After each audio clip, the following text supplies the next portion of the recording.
Hi, I'm IKEA, and I'm here to give you only the tip. Polarity Global Event. As with all global events, you first have to opt into it by turning it on. You do so by going into the season menu, going into events timeline, picking the current global event that is available, going into it, and you toggle it on with this where it says now deactivate. This would be an activate if it is turned off. Turning it on will turn off any global modifier that is currently active, as you can either have a global event or the modifier on. It cannot be both at one time. Once you have the global event turned on, you can start earning stars by doing its challenges and just leveling up, as each level will give you a star as well. You will also start working towards the rewards as they are available here. And together with that, of course, there is the vendor that will allow you to buy caches. And the Polarity Global Event centers around polarities. There is a negative, as I have there, and then there is a positive, as I have now. And it is, in effect, working around what you have as a polarity and what enemies have, as we kind of see in the distance a few positive ones over there. Polarity switches whenever you swap a weapon. Going from my main to my secondary here, they swap. Together with that also, yeah, they swap either going to any of the specialization weapons and such as well. All of them have polarity. So we can actually as well, for instance, if we want the main, so for instance, this weapon 1 to have negative, we could actually swap multiple times, going to negative to positive on the pistol and then coming back to a negative on the main. So we could even have our main weapon consistently change by triple swapping like that. Together with that, anytime that we reload, whenever we can, we swap polarity as well. And enemies will have their own polarities, and we basically only want to hit positive polarity with positive and negative with negative. One thing we can do to the enemies is if we melee them in any form, we change all nearby polarities. This should only be done if you're solo. Doing it in a group changes it for everybody, and that can be very annoying. And what we especially want to do is to shoot the polarity that we have ourselves. So currently my arm is glowing orange. That means I am positive. I should be shooting positive enemies and leaving the negatives either to allies or swapping later on to negative myself and then dealing with them. Because if we shoot the wrong polarity, as I'll do here, for instance, shooting a negative, even though I'm here on a full red striker, we're barely doing damage. If I swap over to the right polarity, as we see there, that quite quickly ends them. Then on our right shoulder, we see the stacking buff of polarity. Nowadays, it goes up to 4. It used to go up to 5. We get the same damage bonus at 4 that we used to get at 5. And together with that, every time we get a kill in the right polarity, as you see there, it reloaded my weapon. And one of the important things to know as well is, as we have a mini tank there, you see that he has no polarity. Any of the mechanicals, which also includes warhounds, will not have any polarity. They also do not benefit from being shot at with the right or wrong polarity. You can just shoot them with either polarity and just do your normal damage. That is also what will happen when you shoot enemies. You do your normal damage when you don't have any polarity buff up. Once you get one stack, from that point on, that is actually where the fun begins. And as we start to gain polarity stacks, and also striker stacks here, we'll start to do more and more damage. And yeah, standing in front of a minigun, not the smartest idea. You see as well there's a another mini tank also without, and also there is a warhound running around, as I do hear him, but I didn't see him until there, who has no polarity. So yeah, we don't gain anything against those enemies, but we also don't lose anything. We can shoot them with either polarity, whereas these enemies, we do want to shoot them with the right one. And here especially as well, just to quickly show how much the damage increases. Well, this isn't per se, you know, a weak build in any form anyway. We have the right polarity against this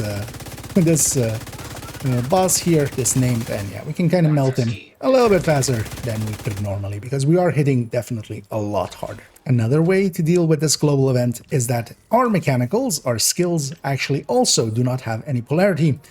And that means that they don't care about what polarity they're shooting. You can just use skills in the form of a turret or a drone, or even an eclipse, to actually completely bypass this event as well. Together with that, some things can do damage regardless of if they have the right or wrong polarity. One of those, for instance, here, the Pestilence, I'm actually going to swap into positive polarity I'm gonna shoot this enemy, which is negative. I'm barely doing any damage on the hits, but actually the pestilence sticks are still doing their full damage. And that means that an actual build setup for it, which this isn't, you can run pestilence and even shooting the wrong polarity. That just means you get to stack so much easier. And as we always do with these only tips for the global events, is to give a few build recommendations and what I'm going to be running myself and would recommend outwards as well. We'll start here with the classic, of course, just Striker, because of course there is going to be a Striker recommended here. One of the things with this Polarity event is that before you get your first kill, you're just doing your normal damage. You need to run builds that can actually do some damage to get that first kill in, and then you can cascade from there because your damage will go up and up. And especially for Striker, actually, there's a few things you can do. And I've been actually enjoying it kind of in this way as I ran it for a little bit before recording here. And that is to have generally big box LMGs. When we get a kill, we get a reload. So you continuously can go if you have an LMG that, for instance, in this case has 150 rounds. That means that we don't have to ever really hit that reload. And having 150 rounds means we don't even have to hit that reload when we're up against, let's say, a named or something, and we do need a few more rounds. We're not going to basically have that be our issue. And then basically what we have is the weapon swap being the way that I swap polarity. So I have two LMGs. One of them, I always keep the one color, the other one, the other color. And then I just swap quickly between them. That's also what this chest is for, as Legatus came in with this season. That swap speed actually turns out to be useful for both Hollywood and here as well, actually. As yeah, we'll be doing a lot of swapping just to swap across the weapons.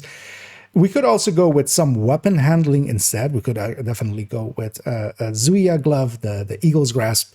But here I'm choosing to go with this. I already had this from Hollywood. I wouldn't per se maybe go with Glass Cannon. That is definitely in Hollywood that's needed. Here, not so much. I should actually optimize it up to make it a little bit more combat effective. But overall, we're giving up a little bit of damage just for that faster utility. And that actually works out pretty well.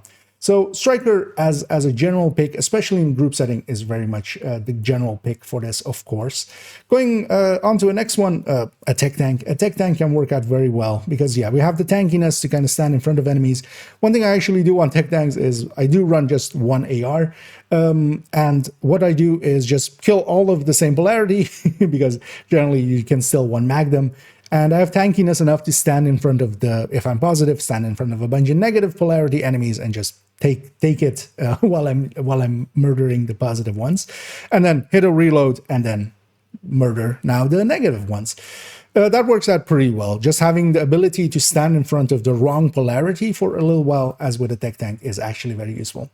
As we discussed as well, of course, we can bypass it with turret and drone, for instance, or any of the skills. They don't care about polarity at all.